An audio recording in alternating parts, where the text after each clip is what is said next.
Hello students, नमस्कार। मैं गौरव Chaudhary CC मंत्रा के इस यूट्यूब चैनल पर आप सभी विद्यार्थियों का हार्दिक स्वागत करता हूं। तो जैसा कि स्टूडेंट आप लोग जानते हैं, हम जो है जूनियर अकाउंटेंट के विद्यार्थियों के लिए एक विशेष सीरीज चला रहे हैं, जिसमें हम महत्वपूर्ण प्रश्नों को जो है डिस्कस कर रहे हैं।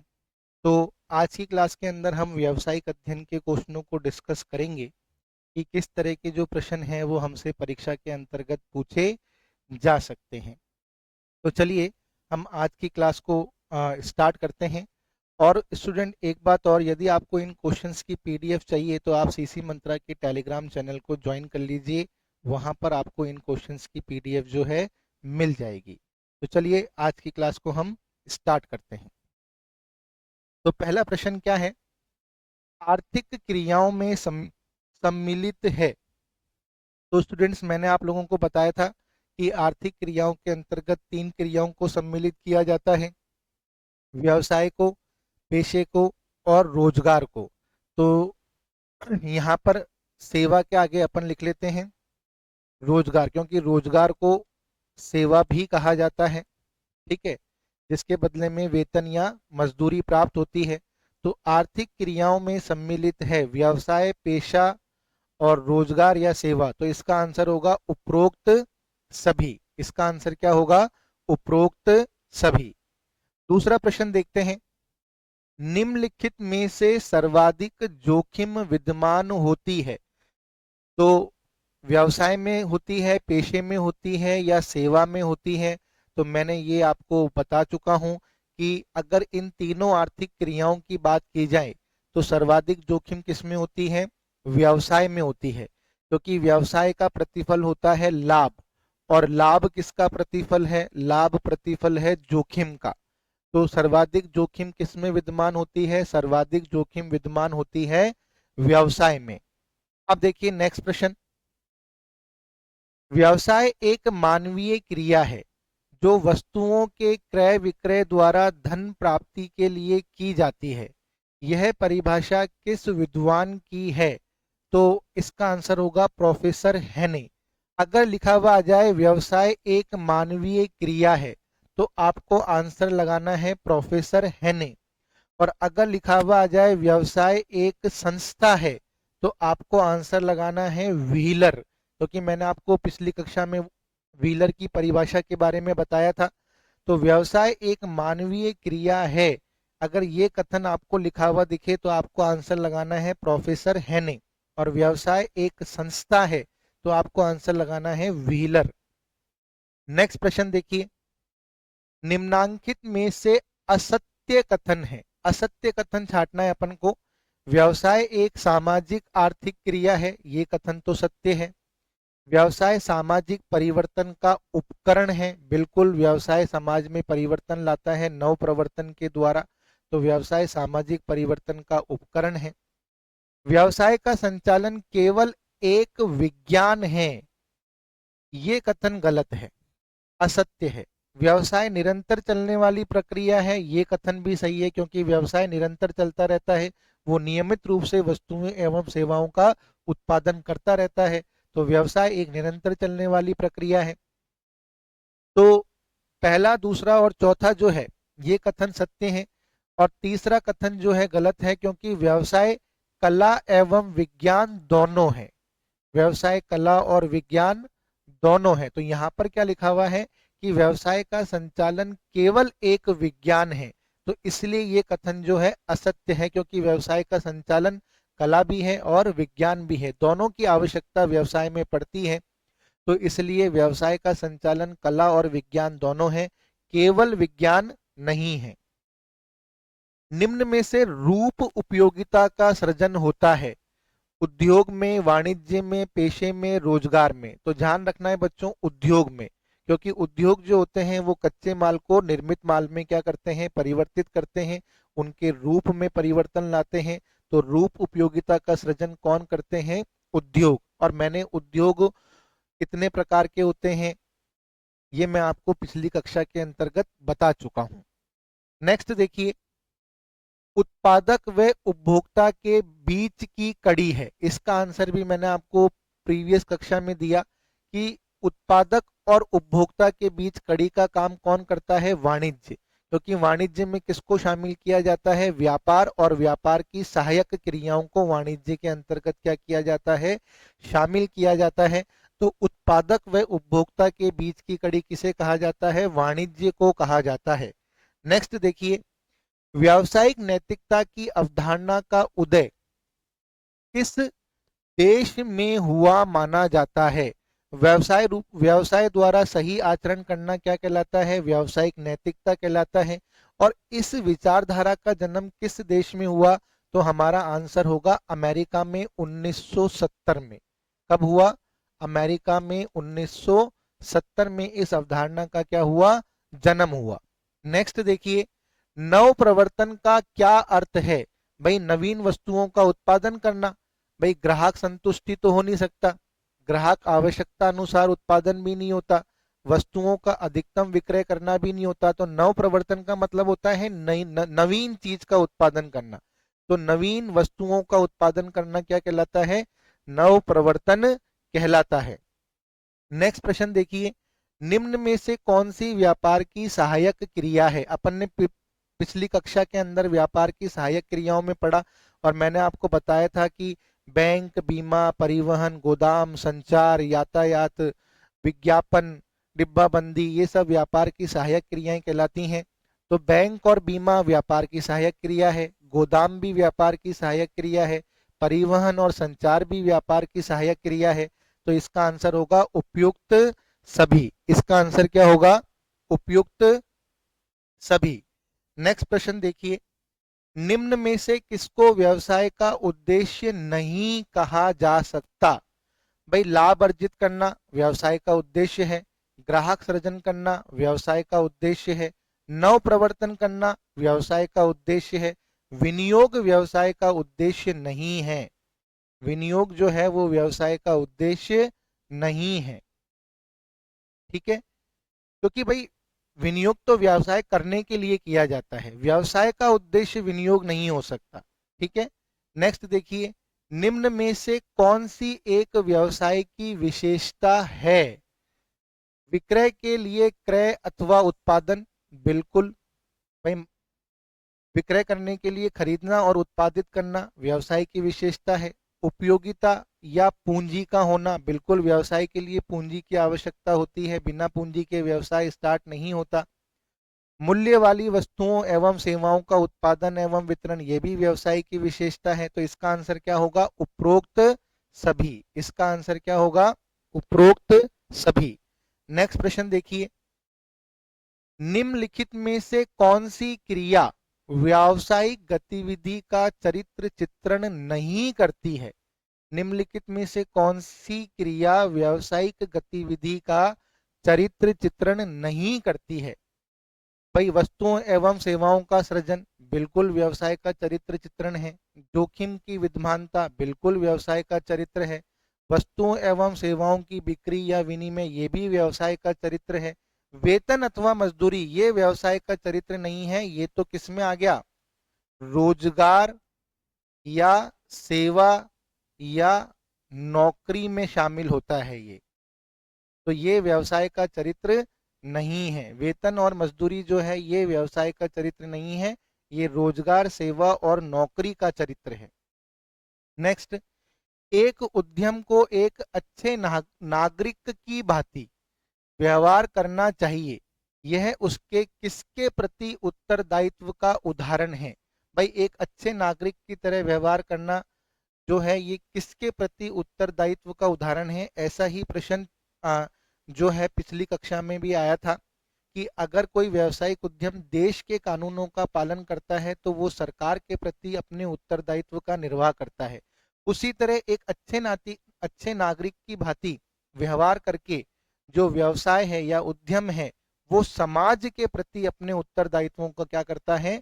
निर्वाह करता है। क्योंकि भाई हम लोग समाज में रहते हैं और हमें एक अच्छे नागरिक की तरह समाज में रहना चाहिए। यही हमारा समाज के प्रति क्या है? उत्तरदायित्व है। तो यहाँ पर आंसर क्या होगा? यहाँ पर उत्तर होगा समाज।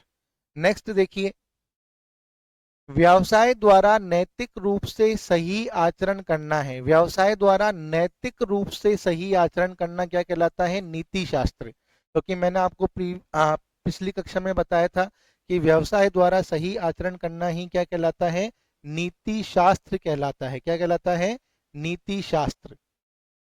नेक्स्ट, नीति शास्त्र की उत्पत्ति ग्रीक भाषा के प्राचीन शब्द से हुई है। तो नीति शास्त्र की उत्पत्ति ग्रीक भाषा के किस शब्द से हुई है? ग्रीक भाषा के किस प्राचीन शब्द से हुई है?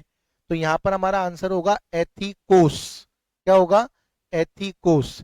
नीति शास्त्र की उत्पत्ति ग्रीक भाषा के एथिकोस से हुई है।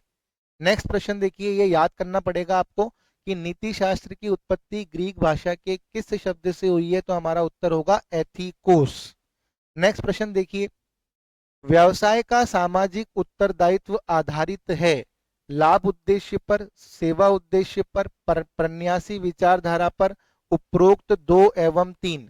तो हमारा आंसर होगा सेवा उद्देश्य पर, क्योंकि सामाजिक उत्तरदायित्व का मतलब होता है सेवा करना, यानी कि सेवा उद्देश्य को पूरा करना। समाज के प्रति जो सामाजिक उत्तरदायित्व है वो सेवा उद्देश्य पर आधारित होता है। प्रन्यासी का मतलब होता है ट्रस्टी। ट्रस्टी विचारधारा हो नहीं सकता। सामाजिक उत्तरदायित्व लाभ पर आधारित हो नहीं सकता। तो सामाजिक उत्तरदायित्व किस पर आधारित होगा? सेवा पर, सेवा उद्देश्य पर आधारित होगा। नेक्स्ट देखिए, वह गतिविधि जो वस्तुओं सेवाओं की विनिमय संबंधी बाधाओं को दूर करती है तथा उत्पादक व उपभोक्ता के बीच की कड़ी होती है कहलाती है वाणिज्य। ये क्वेश्चन दूसरी तरीके से हमारे सामने आ गया कि वह गतिविधि जो वस्तुओं सेवाओं की विनिमय संबंधी बाधाओं को दूर करती है तथा उत्पादक व उपभोक्ता के बीच कड़ी होती है, क्या कहलाती है? वाणिज्य कहलाती है। क्या कहलाती है? वाणिज्य कहलाती है। नेक्स्ट देखिए, कंपनी अधिनियम 2013 के अनुसार एक कंपनी को प्रत्येक वित्तीय वर्ष में ठीक 3 पूर्ववर्ती वित्तीय वर्षों के दौरान किए गए कंपनी के औसत शुद्ध लाभों का कम से कम कितने प्रतिशत राशि CSR पॉलिसी के अनुसरण में खर्च करनी होगी? यानी कि कंपनी एक्ट 2013 में प्रोविजन किया गया है कि एक कंपनी को अपने फाइनेंशियल ईयर में प्रीवियस लास्ट 3 इयर्स में उसने जो ग्रॉस प्रॉफिट अर्न किया है उसका इतने परसेंट राशि जो है वो corporate social responsibility, corporate social responsibility में खर्च करनी होगी। तो वो कितने प्रतिशत है? वो है 2%। कितने हैं? 2% राशि जो है कंपनी को कॉरपोरेट सोशल रिस्पॉन्सिबिलिटी पॉलिसी के अनुसरण में क्या करनी होगी? खर्च करनी होगी। नेक्स्ट क्वेश्चन देखिए, निगमित सामाजिक उत्तरदायित्व के, यानी कि यहां पर भी बात किसकी की जा रही है? CSR, यानी कि कॉरपोरेट सोशल रिस्पॉन्सिबिलिटी के संबंध में प्रावधान कंपनी अधिनियम 2013 की किस धारा में वर्णित है? यानी कि एक कंपनी को अपनी कॉरपोरेट सोशल रिस्पॉन्सिबिलिटी को फुलफिल करना होगा, इस तरह का प्रावधान कंपनी अधिनियम 2013 की कौन सी धारा में किया गया है? तो हमारा उत्तर होगा धारा 135। हमारा उत्तर क्या होगा? धारा 135। ये याद करना है बच्चों, ध्यान रखना। Company corporate social liability policy, वापिस CSR पॉलिसी की बात हो गई। Company corporate social liability policy नियम 2014 किस तिथि से प्रभावी है? तो हमारा आंसर होगा 1 अप्रैल 2014 से, क्योंकि कंपनी एक्ट 2013 कब से लागू हुआ? 1 अप्रैल 2014 से। तो कॉरपोरेट सोशल रिस्पॉन्सिबिलिटी पॉलिसी जो है ये प्रावधान भी कब से लागू हो गया? 1 अप्रैल 2014 से। नेक्स्ट प्रश्न देखिए, निम्नलिखित में से किसे कंपनियों द्वारा अपने CSR नीतियों में शामिल किया जा सकेगा? यानी कि कंपनी अपनी कॉरपोरेट सोशल रिस्पॉन्सिबिलिटी पॉलिसी के अंतर्गत किस किस को शामिल करेगी? भूख निर्धनता और कुपोषण का अनुमूलन, यानी कि बड़े बड़े जो एमएनसीज कंपनी है उनका ये दायित्व है कि वो भूख निर्धनता और कुपोषण को क्या करे, कम करने का प्रयास करे, यानी कि अपने लाभ का कुछ हिस्सा इनके अनुमूलन के ऊपर क्या करे, खर्च करे। राष्ट्रीय विरासत कला और संस्कृति का संरक्षण, यानी कि राष्ट्रीय विरासत की जो कला है, जो संस्कृति है, उसके संरक्षण के लिए कुछ पैसा खर्च करे। स्त्री सशक्तिकरण पर वह, यानी कि स्त्रियों को आत्मनिर्भर बनाने के लिए जो योजनाएं चलाई जा रही हैं उसमें भी कुछ क्या करें, अंशदान दें या अपनी तरफ से कुछ योजनाएं चलाएं ताकि स्त्रियां आत्मनिर्भर बन सके। तो इसका आंसर होगा उपरोक्त सभी। इन सभी को कंपनी जो है अपनी CSR पॉलिसी में क्या कर सकती है, शामिल कर सकती है। नेक्स्ट क्वेश्चन देखिए, निम्नलिखित कथनों में असत्य कथनों का चयन कीजिए। पहला कथन क्या है, धारा 182 के अधीन किसी राजनीतिक दल को दिए गए अंशदान को CSR कार्यकलापों के रूप में शामिल किया जाएगा। तो ये कथन गलत गलत है। अगर कोई कॉरपोरेट संस्था किसी राजनीतिक दल को कोई चंदा देती है तो उसे CSR पॉलिसी के अंतर्गत शामिल नहीं किया जाएगा। तो यहाँ पर लिखा हुआ है शामिल किया जाएगा, तो पहला कथन क्या है, गलत है। CSR से संबंधित प्रावधान कंपनी अधिनियम 2013 की धारा 135 में दिए गए हैं, ये कथन सत्य है। वे क्रियाकलाप जिन्हें कंपनियों द्वारा अपने CSR नीतियों में शामिल किया जाता है कंपनी अधिनियम की अनुसूची 7 में दिए गए हैं, बिल्कुल ये कथन भी सही है। निदेशक मंडल की रिपोर्ट में कॉरपोरेट सोशल रिस्पॉन्सिबिलिटी समिति की संरचना का प्रकटन करना होगा, बिल्कुल निदेशक मंडल को बताना होगा कि उन्होंने कॉरपोरेट सोशल रिस्पॉन्सिबिलिटी कमेटी को फॉर्म किया है या नहीं किया है, बिल्कुल उनको अपनी रिपोर्ट में इसका उल्लेख करना होगा। तो ये कथन भी क्या है, सही है। तो यहाँ पर क्वेश्चन क्या था, असत्य कथन, तो केवल जो कथन एक है वो क्या है, असत्य है, बाकी सारे कथन क्या है, सत्य हैं। नेक्स्ट क्वेश्चन देखिए, वे गतिविधियां जिन्हें कंपनी द्वारा अपनी CSR नीतियों में शामिल किया जाता है कंपनी अधिनियम 2013 की किस अनुसूची में वर्णित है। तो अनुसूची 7, और धारा पूछे तो धारा कौन सी होगी, धारा 135। तो दोनों चीजें ध्यान रखनी है। CSR पॉलिसी से संबंधित प्रावधान धारा 135 में है, और किस किस को शामिल किया जाना चाहिए, तो CSR पॉलिसी से संबंधित कंपनी अधिनियम की अनुसूची 7 है। नेक्स्ट, किसी वित्तीय वर्ष के दौरान CSR हेतु निर्धारित कुल राशि के कितने प्रतिशत, यानी कि CSR हेतु जो राशि निर्धारित की गई है उसका कितने प्रतिशत राशि कंपनी अपने कर्मचारियों या कार्यकारी एजेंसियों की, यहाँ पर आएगा CSR संबंधी क्षमता में वृद्धि हेतु व्यय कर सकेगी। यानी कि कंपनी ने जितनी राशि CSR पर खर्च करने का डिसीजन लिया है उसका कितना % वो अपने कर्मचारियों या कार्यकारी एजेंसियों की CSR संबंधी क्षमता में वृद्धि करने हेतु व्यय कर सकती है, तो इसका आंसर होगा 5%। तो ध्यान रखिएगा, लाभों का 2% तो CSR के में खर्च करना है और उस राशि का 5% वो अपने कर्मचारियों या कार्यकारी एजेंसियों की CSR संबंधी क्षमता में वृद्धि हेतु खर्च कर सकती है।